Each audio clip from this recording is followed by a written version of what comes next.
बड़ी खूबसूरती से लिखले हमन भैया। बुझ जा चक्कर का के समझ लो। जब तहाँ से ले तबगी या में फूल झरेला, दिल के बतिया करे के तो से मन करेला।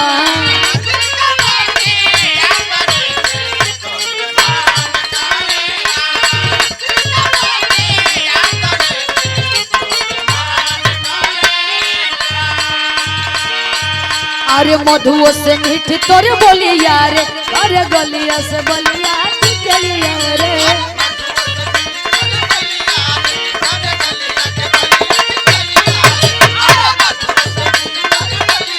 भैया आप ऊपर आ जाए, बबुआ के पापा ही हम जाना तनी का। मधुओ से मीठ तोर बोली यार, अरे गलिया से बलिया चलिया रे।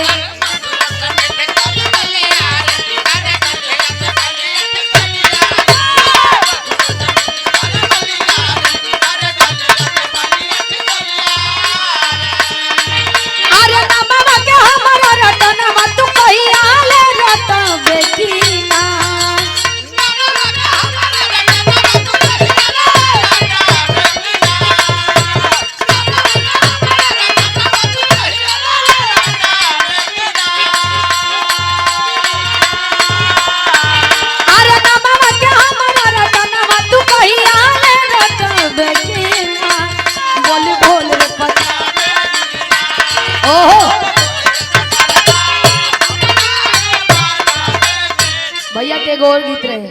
गोले रही वो घर ट्रेंडिंग में रहे। अरे ये कहीं गो दिल बाटे सीना के भीतरिया,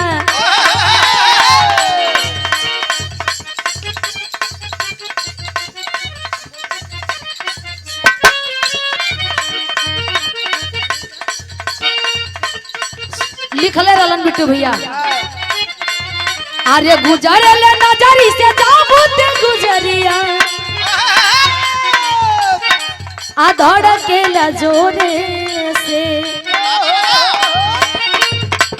गुजरे ले नजरी से जाबूते गुजरिया, धड़ के लजोरे से गुजरे ले नजरी से जाबूते गुजरिया।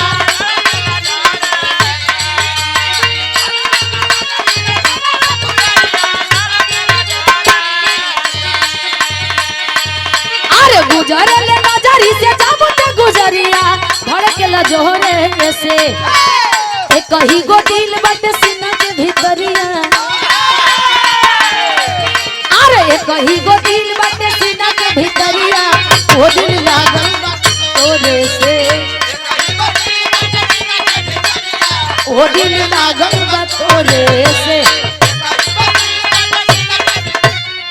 पुनः प्रधान जी के द्वारा हमारे सम्मानित गार्जियन श्री अरविंद प्रधान जी के द्वारा पुनः ये 1000 रुपया देकर के आशीर्वाद दिया गया। बहुत बहुत प्रणाम, बहुत बहुत धन्यवाद। बा का बात बा महफिल में जहाँ रहुआ रही ना वहाँ तो हल्का मत जला, गर्दा मत जला। अरे ये कहीं गो दिल बाटे सीना के भीतरिया, ये कहीं गोला सब कर,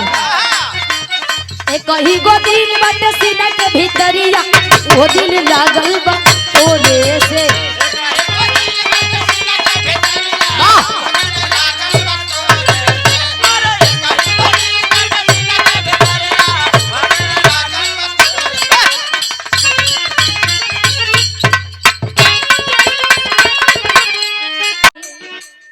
और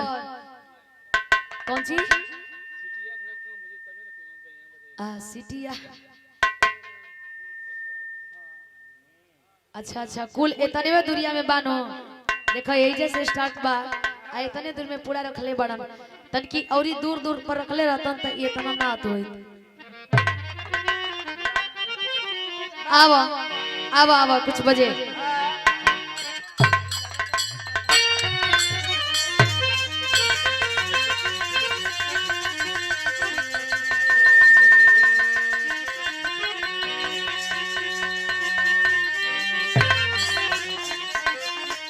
हेलो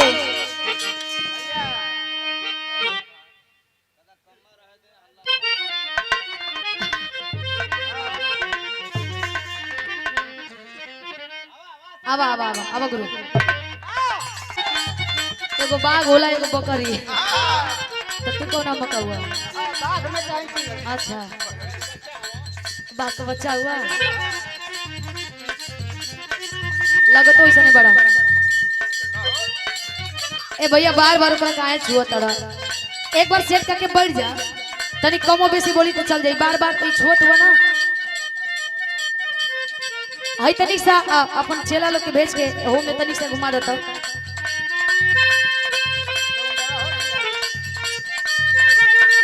आई एकदम डिस्टर्ब करता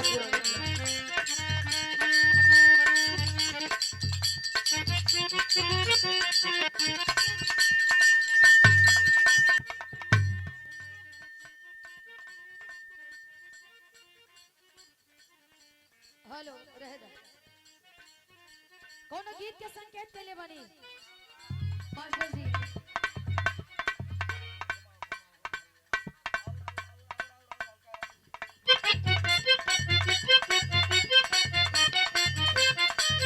हो गई भैया अरे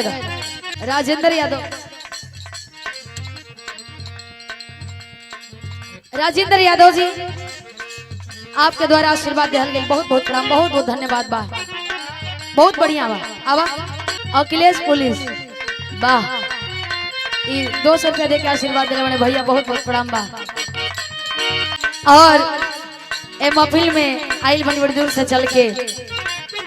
सिकंदरापुर बेलथरा रोड से सम्मानित हमारे प्रधान जी आप सम्मानित श्री अरविंद यादव प्रधान जी युवा प्रधान जी कुशल समाज सेवी प्रखर समाज सेवी आपके द्वारा ये आशीर्वाद के रूप में शानदार 1100 रुपए देकर के हौसला बढ़ावल गई हम चाहते कि एक बार जोरदार ताली बजा के आप लोग सम्मान कर दी तनी ताली बजा दी भैया पीछे ले एक से एक गीत बा लेकिन एक गीत हमार जौन हमें पहचान दिले भाई धरती के बेटा ए धरती के लाल यहाँ उनकर ननिहाल हो हमारे बिट्टू विद्यार्थी भैया और उनकर सब भाई हवन हमार सुबोध भैया दोनों जानी दो जिस्म दो जान एक जिस्म हम लोग उ लिखले रहलन भैया बिट्टू भैया हमार लिखले रहलन विजय चौहान भैया गौले रहलन लेकिन हम अपना इंस्ट्रूमेंट पर गौली और लगातार 3 बरिस से ही गाना के प्यार मिलता कोई खूब बन के आवे कहे कि हमार ट्रेंडिंग में बाई जहिया के बाद तहिया से ट्रेंडिंग से निकलले नहीं थे ई आशीर्वाद बा देवरिया के लोगन के प्यार बा का भावी प्रत्याशी जिला पंचायत सदस्य वार्ड नंबर 34 सलेमपुर उत्तरी बड़े भैया चंद्रेश्वर यादव जी आपके करकमलों द्वारा ये 100 रुपये देकर के आशीर्वाद दिया गया बहुत बहुत प्रणाम बहुत बहुत धन्यवाद ई बबुआ के पिताजी बड़े बड़का भैया सिपाही जी अजय यादव जी लौकुश बाबू के पापा बड़े भैया के द्वारा पुनः आशीर्वाद दिया गया शानदार 500 रुपया बहुत बहुत प्रणाम बहुत बहुत धन्यवाद बा भैया भैया अजय भैया जाई लोग मत हमें बैठे ऐसे कैसे ना तो ना इंसाफी होई वो दोनों लोगों के लिए आगे बैठी है।